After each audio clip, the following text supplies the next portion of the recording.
It is considered one of, if not the worst oil spill in history. Nearly a decade after the Deepwater Horizon spill, the oil could be right under your feet on some of the beaches.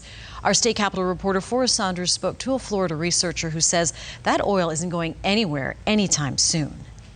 See that? It's like Play-Doh. It's a glob of oil. Following the 2010 Deepwater Horizon spill, this Florida State professor fears you can find this stuff 2 feet or less from the surface of Gulf Coast beaches. If you dig down, you may find some oil. Professor Marcus Hittel has been studying the oil blobs for 3 years. He recently published some research suggesting the clods, some as big as golf balls, are taking a long time to break down. And it will sit there for these at least 3 decades. The professor says some of the oil has become too diluted to be an immediate health concern, but it could be one in the long term. Repeated oil exposure is known to be harmful, possibly cancer-causing in humans. Tourism might be impacted as well. You sit down, you have a great time with your family, and your little toddler sits there and digs up the sand and comes back with brown fingers. It's, of course, a nightmare. The Deepwater spill contaminated an estimated 600 miles of beaches along the Gulf. Most public areas were thoroughly cleaned, but Hittel discovered some globs remain, especially in areas crews couldn't reach. I can take you out there and we find those. Nearly a decade after, and for at least 2 more, Florida will keep feeling the ripples of the Deepwater oil spill.